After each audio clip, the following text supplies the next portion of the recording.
Okay, today I entitled our devotion, God is greater than your mistakes. Pakisulat nga po ninyo dyan, God is greater than my mistakes. Kasi minsan tayo po ay nakokondena, tayo po ay laging nadidisqualify na lumapit sa Panginoon dahil po sa nakikita natin mga pagkakamali natin. We feel so bad if we have mistakes, wrong decisions, and that is the reason na hindi po tayo makalapit sa Diyos at hindi natin ma-enjoy yung pong kaligtasan natin. Hindi rin natin ma-enjoy ang relasyon sa Diyos. Kasi if you know that God hates you and God is mad at you, He is angry at you, then hindi ka makakalapit sa Kanya. Kahit nga sa tao, hindi ka makalapit sa tao kung alam mong galit sa iyo yung tao, di ba? Kung alam mong nakamisog-sog o nakamisungot o nakasimangot ang tao sa iyo at puno siya ng galit sa iyo, wala kang amor na makipag-usap. Wala kang kagalakang lumapit. So same thing, kung ganun po ang nararamdaman natin sa Diyos, hindi po tayo makalapit sa Kanya. Actually, may mga preachers po na talagang what they are exposing is your mistakes. What they are exposing is your unworthiness. What they are exposing is your wickedness.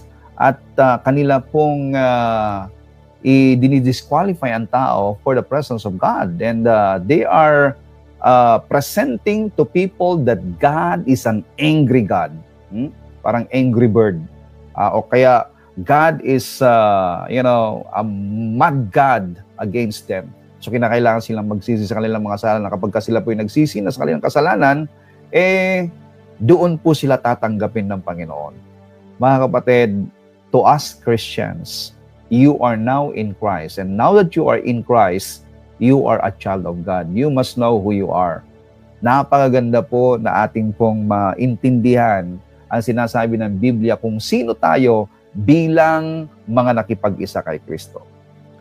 Kaya, you are a child of God, therefore, you might have a wrong choice or wrong decision. It might hurt you. Meron mang consequences sa bagay na ginawa mo, pero ang Diyos hindi nagbabago ang pag-ibig sa iyo. Okay? Pakisulat nga ninyo ulit, hindi nagbabago ang pag-ibig ng Diyos sa akin. You must believe that. In 1 John chapter 3 verse 20, it says here, whenever our hearts make us feel guilty and remind us of our failures, we know that God is much greater and more merciful than our conscience. And He knows everything there is to know about us. Ito ha. The Lord knows everything about us. At kung tayo po ay nagigilty, kasi nga po, bukod sa condemnation ng tao, bukod doon sa condemnation ng ibang mga ngaral, meron pong self-condemnation. Our conscience, sometimes make us feel guilty and remind us of our failure. Yan po ang puso natin minsan. At even in our thoughts, the devil comes to remind us of our failures, of our unworthiness. But sabi rito, we know that God is much greater and more merciful than our conscience. Di ba? Mas mahabagin, mas maawain, mas mapagbiyaya ang Diyos kesa konsensya mo, kesa yung nararamdaman mo. My delightfully loved friends, when our hearts don't condemn us, we have a bold freedom to speak face-to-face with God. Okay.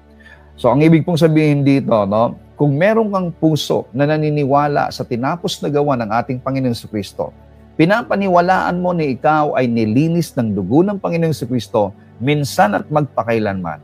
Pinapaniwalaan mo na ikaw ay anak ng Diyos, at ang Diyos ay mahal ka, at siya'y nakangiti sa iyo, at siya'y merong bukas na kamay na tanggapin ka anytime, any moment, kahit sa panahon na ikaw ay nagkamali. If you believe that the throne of God is the throne of grace, a throne of acceptance, a throne of no condemnation, then your heart cannot condemn you. You cannot be condemned by your heart, and therefore, you can come with boldness and with joy into the throne of God. Hindi po yung ibig sabihin dito na sinasabi natin that we overlook sin, ha? We overlook your mistakes, na okay lang magkamali, okay lang gumawa ng kasalanan, okay lang na maglunoy sa kasalanan. Kapatid, hindi po natutuwa ang Diyos yan. Of course, God is not mad at you, but God is not pleasing in that kind. At kung bakit nalulungkot ang Diyos, hindi dahil sa galit siya sa iyo, kundi nalulungkot siya kasi ang kasalanan, sinasaktan ka. Ang kasalanan ay kinokondena ka. Ang kasalanan ay pahihirapan ka. Ang kasalanan ay may dalang sumpa. Ang kasalanan ay may dalang kahirapan. Ang kasalanan ay may dalang kapangitan, kasiraan.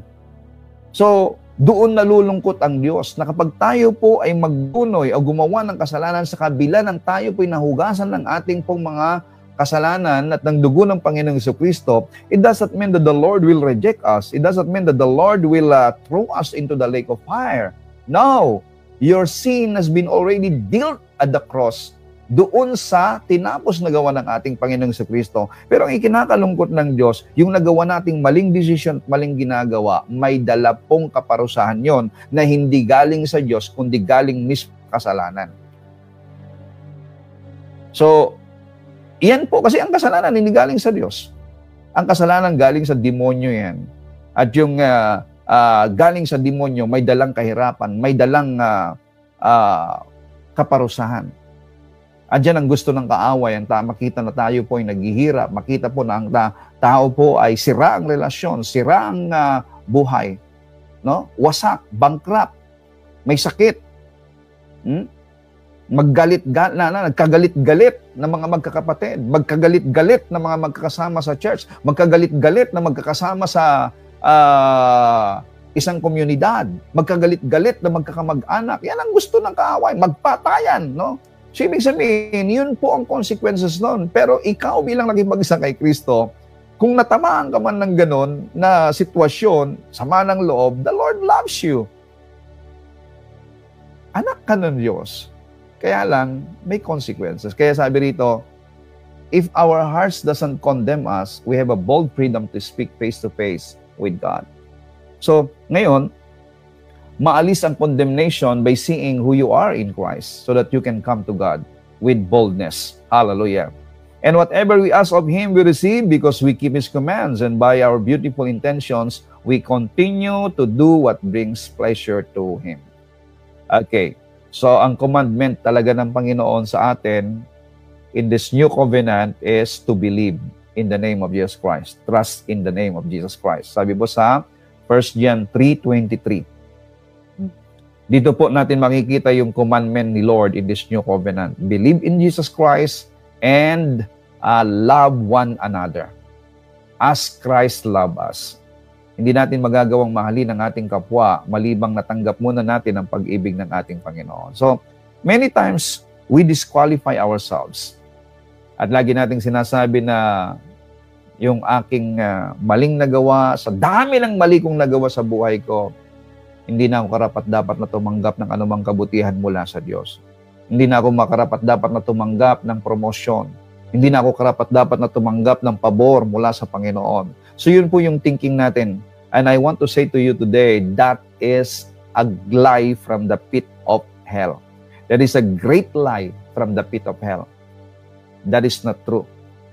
You are a child of God. You are in Christ Jesus. You are a believer of Jesus Christ. The Lord loves you. Okay? So stop condemning yourself now. God's promises are greater than our mistakes. Sulat nyo ulit dyan. God's promises are greater than our mistakes. So ano po ang gagawin natin? Okay, ito po yung mga gagawin po natin o kaya ma-remind tayo para nang sa ganun po makita natin na God is greater than our mistakes. Number 1 is this. God honors faith. Know that God honors faith. Ano po yung faith na sinasabi po doon sa Hebrews chapter 11 verse 6, no? It is impossible to please God without faith. So, your faith in Christ Your faith to the finished work of Jesus Christ honors by the Lord. And that is the reason why God is so pleasing at you right now. As long as you are in faith, you have faith in Christ. Naniniwala ka na sa kamatayan ni Kristo nabayaran ang kasalanan mo. Na sa dugo niyang tumigis at naibuo sa krus ng Kalbaryo, nalinis ang iyong mga kasalanan. At ito'y napawi na. Nalinis na. Naniniwala ka na sa mga latay ni Kristo, ikaw ay magaling na. Ikaw ay nagsigaling na sa lahat ng anumang sakit at karamdaman. Kapatid, if you believe on what Christ done at the cross, the Lord pleases at you. Yan ang nagbigay ng kaluguran sa iyo sa mata ng Diyos. Even when we have fallen or failed, God honors you, my friend, because you have faith in Christ Jesus. Kasi nga, the Lord is not honoring you by your action. The Lord is not honoring you by what you are doing here in this world. The Lord is honoring you because of your faith in His Son, Jesus Christ. You must know that. And you must stand on that, believe on that. It is impossible to please God without faith. Alam niyo, sa Galatians chapter 3, verse 9, ay sinasabi po doon that we are blessed with Abraham, the believer. Blessed are those who believe. So, good comes to those who believe. So, you believe in Christ. At dahil sa pananiwala mong yan, katulad ni Abraham, na nalugod ang Diyos sa kanya dahil siya'y naniwala sa Diyos, naniwala sa pangako ng Diyos, naniwala sa tawag ng Diyos sa kanyang buhay. Kaya nga po si Abraham naging father of faith kasi siya po ang unang naniwala sa Diyos. At dahil sa pananiwala niya sa Diyos, itinuring siyang matuwid. Pero makikita natin si Abraham, hindi naman perfect ang buhay niya eh. Ang dami niya rin yung pagkakamali. O eto nga di ba handa nga niyang ipamigay ang asawa niya eh. Actually, ipinamigay na nga niya ang asawa niya eh. Di ba? And still, hindi ibig sabihin na nung gumawa siya ng ganon, pinarusahan siya at ayaw na sa kanya ng Diyos. No. Ang dami rin mga pagkukulang po si Abraham. At maging ang mga giant leaders, mga patriarka natin, giant of faith, nakikita natin hindi perpekto ang kanilang buhay. Pero, dahil sila'y sumampalataya sa Diyos, nanatili po silang kalugod-lugod sa Panginoon. At ganun din naman sa iyo ngayon. Because you have faith in Christ Jesus, you are pleasing in the sight of God. So do not let your mistakes condemn you, because God is greater than your mistakes. Number 2, you are God's beloved. Okay, kung number 1 po, God honors your faith, you are God's beloved. And pag sinabing you are God's beloved, He is your Father. You are God's beloved. God is your Father. He will take care of you because you are His beloved. Ikaw ay anak niya. Ang sabi po doon sa Mark chapter 1 verse 11, you are God's beloved. Alam niyo ba, there's only one beloved of the Father, and that is Jesus Christ. Kasi this is my beloved Son in whom I am well pleased. Sabi ng Lord sa kanya. Ngayon, He is the only begotten Son of God. Nag-iisa lang na anak ng Diyos. Pero alam niyo ba, we are adopted because of Christ. Nung tayo po'y sumampalataya sa Panginoon, tayo po'y nakipag-isa sa Lord. So we are one with Christ now. Kaya ngayon, eto si Jesus, eto ka, nakipag-isa ka, ang nakikita ngayon ng Ama ay ang kanyang anak sa iyo. So you become a child and God's beloved because of Christ Jesus. So you have to see yourself that you are God's beloved. When you do mistakes, kapag nakagawa ka ng maling decision, do not condemn yourself because the devil always condemn you. The devil will always show what is wrong with you. What is kasi nga, kapag nakita mo yung kamalian mo, kapatid, hindi ka talaga makakalapit sa Diyos. Not come to God. You cannot really come to the Lord. Lalayo ka at doon magsisimula ka na manlalata, manlalamig. Kaya nga po, huwag mong sanayin ang sarili mo na huwag sumamba sa Lord. Huwag mong sanayin ang sarili mo na malayo sa Panginoon. Huwag mong sanayin ang sarili mo na yung katawan mo hindi sumasamba sa Diyos. Hindi nakikinig ng salita ng Panginoon. Lalong-lalo na kung nagagamit ka dati kang umaawit, dati kang nagba-Bible study, dati kang dumadalo sa mga gawa, dati kang aktibo sa mga youth activities, ngayon nagkasawa, nagkaanak, nagkaapo, na busy sa mundo, ang pinukusan ay ang mundo. Kapatid, kapag sinanay mo ang sarili mo dyan, yung katawan mo, ayaw na niya ng mga bagay na spiritual. Kasi this body doesn't want spiritual things. No? Ayaw niyang gawin yung mga spiritual na mga bagay. Kaya huwag mong sanayin. Sabi nga ni Pablo, supilin niyo ang iyong sarili. No? Kinakailangan, instead na sundin mo yung gusto ng laman mo, kinakailangan hatakin mo tong katawan mong ito na sumamba sa Diyos. Kaya nga tinuturuan ni David ang kanyang kaluluwa, "Bless the Lord, O my soul, and forget not His benefits." So, ibig sabihin po ay, let our spirit rule our soul, our mind. And let our mind that is ruled by the Spirit must control our flesh, our body. Kinakailangan hatakin niya yung katawan po natin. And believe that you are God's beloved. Don't allow the condemnation of people. And don't allow your body na ilayo ka sa Panginoon. Let your spirit always praise the Lord. Amen? So, don't allow your mistakes to condemn you. You are God's beloved. Number 3, goodness and mercy is following you. Oh, do you believe that? That goodness and mercy is following you? Psalms 23 verse 6, "Surely, goodness and mercy will follow me all the days of my life." Think about that. All the days. Pag sinabing all the days, every day of your life, there's goodness and mercy will follow you. Merong kanta ng isang kabataan noon dati sa amin na goodness to the left, diba? Goodness to the left, love to the right. Goodness to the left, love to the right. Oh, goodness and mercy will follow me all the days of my life. Grabe, no? It includes the days that you have had so much wrong in your life. Even the day that you do mistake or wrong choices, all the days of your life, there's goodness and there's mercy, there's favor, there's grace of the Lord coming to you. So you must be reminded that goodness and mercy is following you. Can you write that down? Goodness and mercy is following me all the days of my life. Hallelujah. And number 4 is this: you are forgiven and redeemed from the curse. So ibig sabihin, because you are forgiven and you are redeemed from the curse will no longer come unto you, yung curse na mula sa Diyos. Ang po pwedeng dumarating na lamang po sa mga tao kapag meron po silang kahirapan na nararanasan dahil po sa maling mga choices, it is not comes from God. It is not a curse from God. The Lord will no longer curse you, kapatid, because God redeemed you from the curse. And God called you to bless you.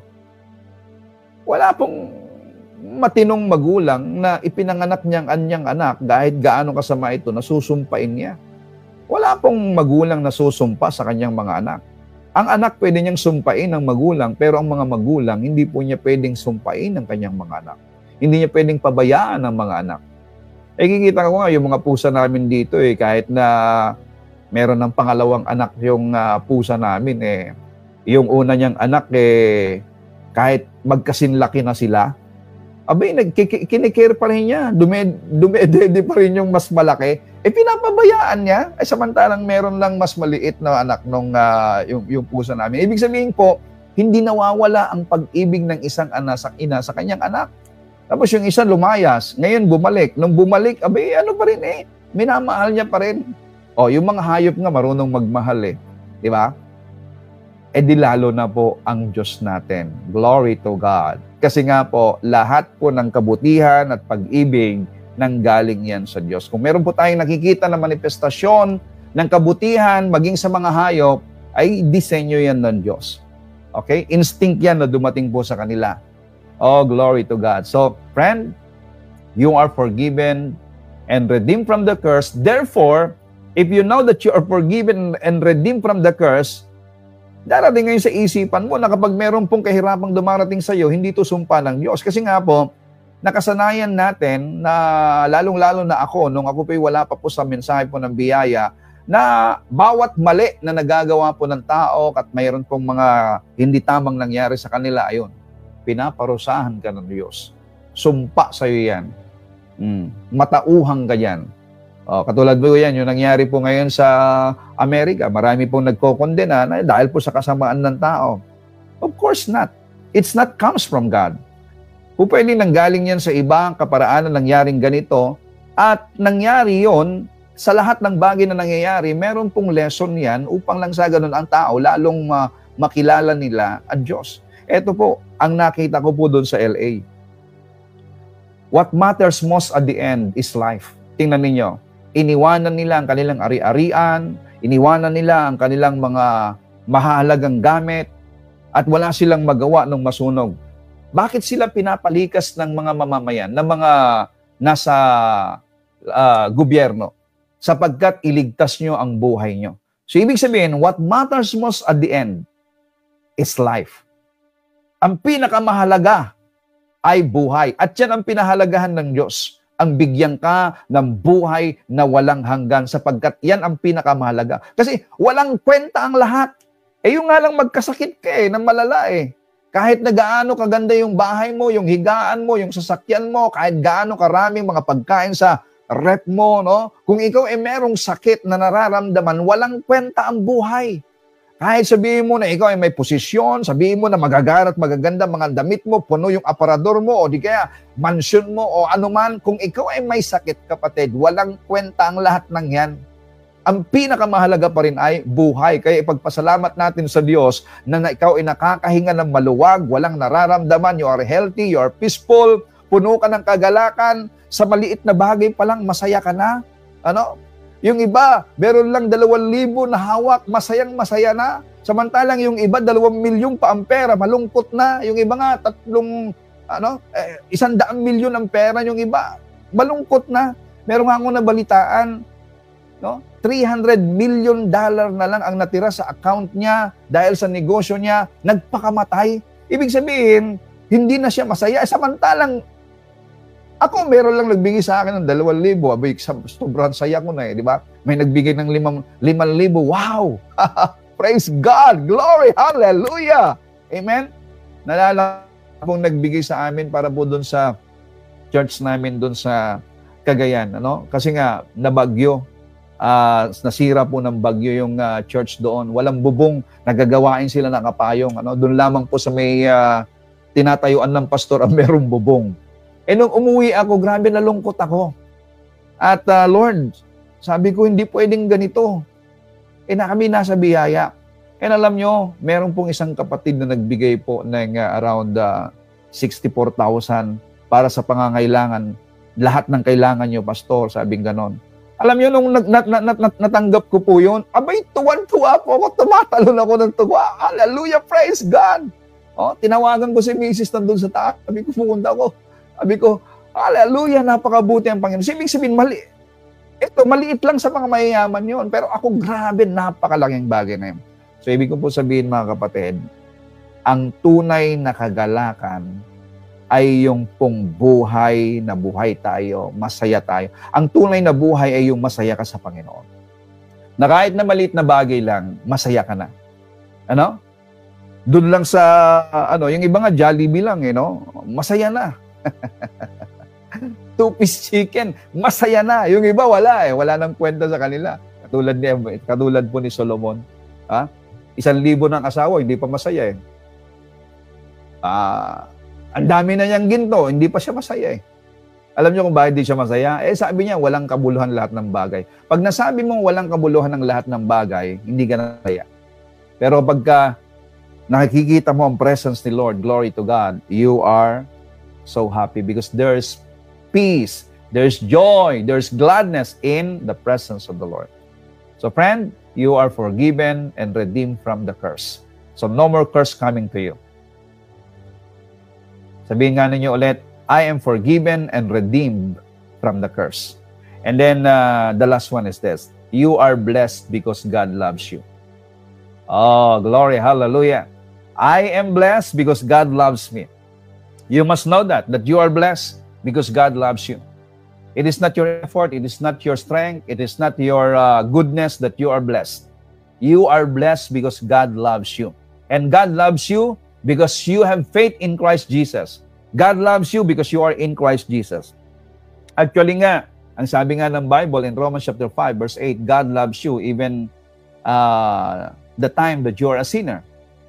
God demonstrated His love for us. So, kapatid, the Lord did not set His love upon you because of you, but because He loves you and keep the oath which He swore to your forefathers. Ang sabi dito sa Deuteronomy chapter 7 verse 7, ano? The Lord did not love you and choose you because you were greater in number than any of the other peoples. Hindi yung dami ninyo, no, sa isang bansang yan. Hindi dahil sa dami ninyo, kaya minahal ko kayo. O kaya sa galing ninyo. Okay? For you were the fewest of all peoples. But because the Lord loves you and is keeping the oath which He swore to your forefathers, the Lord has brought you out with a mighty hand and redeemed you from the house of slavery, from the hand of Pharaoh, king of Egypt. Tingnan nyo napakatapat ang Diyos sa kanyang pangako. Ipinangako ng Diyos na sila'y palalayain dahil sa pagmamahal na yan. And dahil sa pangako ng Diyos sa kanyang mga ninuno. Mga kapatid, there's a lot of promises of God to us in Christ Jesus. Lahat na makipag-isa kay Kristo, napakaraming pangako. Kaya if you're gonna discover in that, on that promises of God, then you're gonna enjoy and experience the manifestation of that promise of God in Christ Jesus here on earth, not when you get to heaven. Kasi yung iba, hindi, pagdating ko sa langit, mararanasan ko lahat yan, meron akong magandang buhay, magandang ganito. Kapatid, you can experience good life here on earth because the Lord God wants you to experience that now. Now, not when you get to heaven, now. And you have to believe that. Lahat ng sinabi ko dito ngayon, kapatid, don't allow your mistakes or your faults to condemn you, and don't allow your conscience and your heart to condemn you. God is greater than your mistakes. Kaya sabi dito sa verse 9 in Deuteronomy chapter 7, therefore know without any doubt and understand that the Lord your God, He is God. He is a faithful God, keeping His covenant and His steadfast loving kindness to 1,000 generations with those who love Him and keep His commandments. And what is the commandment of the Lord? Know that He loves you. The commandment of the Lord is this. He loves you, and He demonstrates this love through His Son, Jesus Christ. So you must believe that God loves you. Na pag nakita mo ang cross, nakita mo ang pagbibigay ng Diyos sa Kanyang anak sa atin, nakita mo ang pag-ibig ng Diyos sa iyo. And the commandments of the Lord is this. Know that He loves you. Believe in His Son, Jesus Christ. So, even though you are wrong or you did many wrongs in your life, God is greater than your heart and greater than your mistakes, my friend. His blood that was poured out of the cross of Calvary cleanses you and bring you into His blessing. Nilinis tayo ng Kanyang dugo at ang pagpapalad madaloy. So you are blessed with Abraham's blessing as a believer. You are redeemed from the curse of negativity and failure. I declare, my friend, and know this, that you are redeemed from the curse negativity and failure. Know that God loves you. Goodness and mercy will follow you all the days of your life because the Lord is your shepherd. So you have to expect to receive every good and perfect gift from the Father above of your life.